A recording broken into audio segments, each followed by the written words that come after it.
Y está con nosotros Alicia García, ella es vocera del colectivo Los Pacientes Importan, directora de la Organización de Pacientes con Hipertensión Pulmonar Yapancalpa.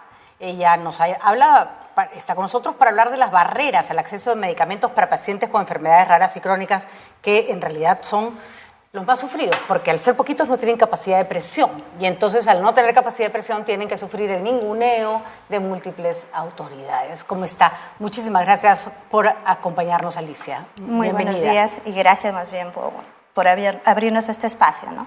Cuéntenos un poco, usted es vocera del colectivo Pacientes que Importan, cuéntenos cuál es la situación de los pacientes que usted representa.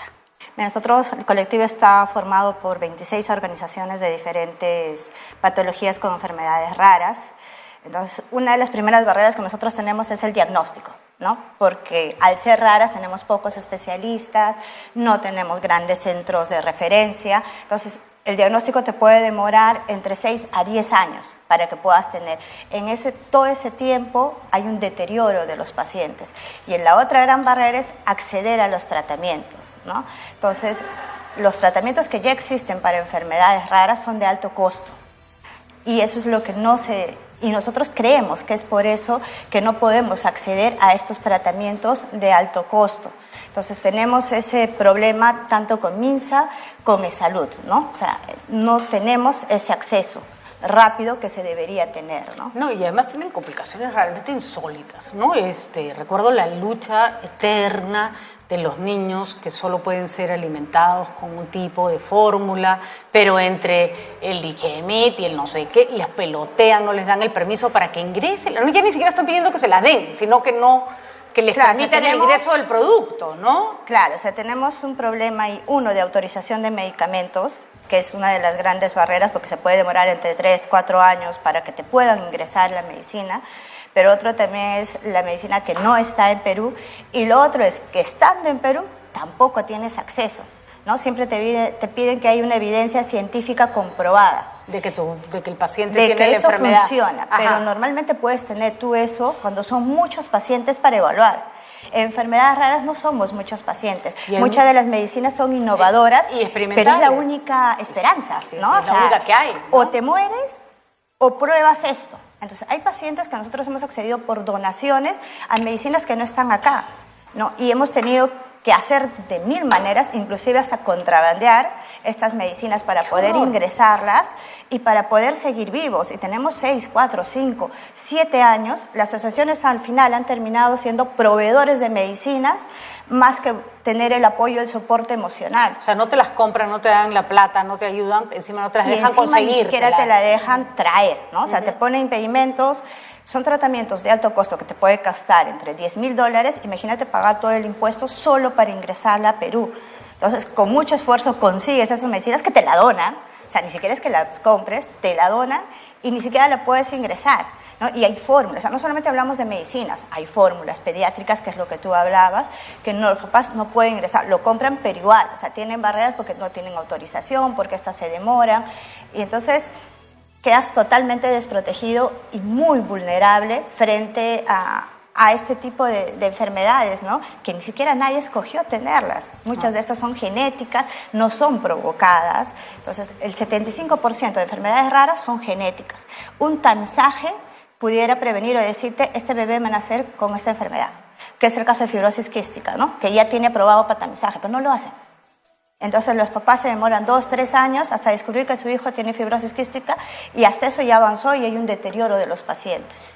Qué duro, Alicia. Y cuéntenos en términos de seguro, el SIS y de salud, ¿qué porcentaje de cobertura tienen los niños que tienen estas enfermedades, los adultos que tienen estas enfermedades? Nosotros tenemos la ley 29698 que te dice que la atención debería ser integral y cubierto al 100%, ¿no? O sea, todos los seguros deberían cubrirte al 100% todo lo que es enfermedades raras.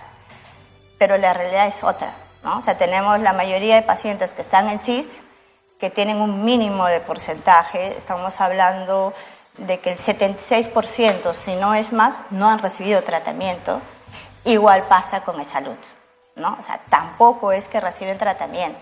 Entonces, supuestamente deberíamos recibirlo, pero no los tenemos, ¿no? Entonces, hay un listado, un petitorio nacional de medicamentos esenciales, Pero este petitorio, que debería ser una facilidad para que el doctor pueda prescribir de medicinas que ya utilizamos más de 10 años, no son consideradas las enfermedades raras, porque dice que no son, que no son esenciales, por así decirlo, que solamente son para patologías que son más frecuentes, ¿no? Casi lo siento, te tocó la lotería y nosotros no te podemos ayudar. Sí. Ahora, Alicia, ¿qué piden?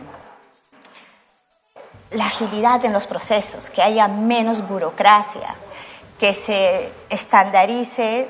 Hay muchas agencias de medicamentos de alta vigilancia que ya se utilizan en otros países. No puedes tú esperar a que haya una alta evidencia cuando son medicamentos innovadores. Y además se me ocurre que si ya fue aprobado, por ejemplo, por la FDA en Estados Unidos... O por la EMA en Europa, ¿no? Exacto, ya está, ya tienes una certificación de un ente importante que dice que ese medicamento es válido. ¿Qué más necesitamos? Eso es lo más lógico y todo el mundo diría, es así. Pero no, claro. Acá te dicen que no, que hay que ver si funciona o no funciona, y ese si funciona o no funciona, te puedes demorar años para enfermedades que son progresivas. En el caso de hipertensión pulmonar, son 2 o 3 años, sin tratamiento te mueres. Te mueres. O sea, ni siquiera es que puedes esperar una vida o una década. No, y además si no te mueres tienes una calidad de vida terrible, ¿no? Definitivamente, ¿no? Alicia, de verdad lo siento mucho porque ustedes no cesan en su lucha y creo que acá estamos para apoyarlos, pero qué difícil su situación, no por la enfermedad con la que nacieron, sino porque hoy en día hay herramientas para tratar muchas de esas enfermedades y ustedes tienen que pasar por todo este calvario. Sí, definitivamente es una angustia tanto para los pacientes que vivimos con una enfermedad como para papás, porque la mayoría de enfermedades raras aparecen en la infancia, ¿no? Son 70% los pacientes que son niños y que estos no son atendidos. En los primeros años de vida tienen una mala calidad de vida, están en cama, no pueden caminar. Tenemos niños de 7 años que nunca han ido a un colegio con desnutrición crónica, que pesan 22 kilos cuando ya deberían estar con 30.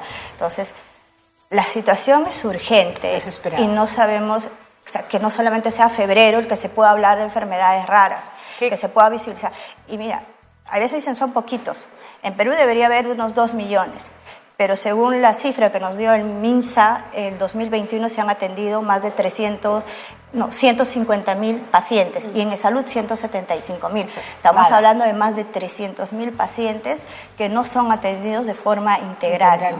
Alicia, solo para terminar, porque se me quede sin tiempo, ¿tú sufres una enfermedad o algún pariente tuyo? Yo tengo hipertensión pulmonar y hace 6 años vivo con donaciones. Si hubiera esperado lo del seguro, estaría muerta y no pudiera hablar contigo. O sea, y en caso tú no recibieras ningún tratamiento, si es que tuvieras simplemente que depender del Estado peruano, ¿qué tiempo de vida te tendrías? 2 a 3 años. O sea, a mí me dijeron que iba a vivir 5 años. Y estoy pasando y estoy demostrando que los tratamientos sí funcionan.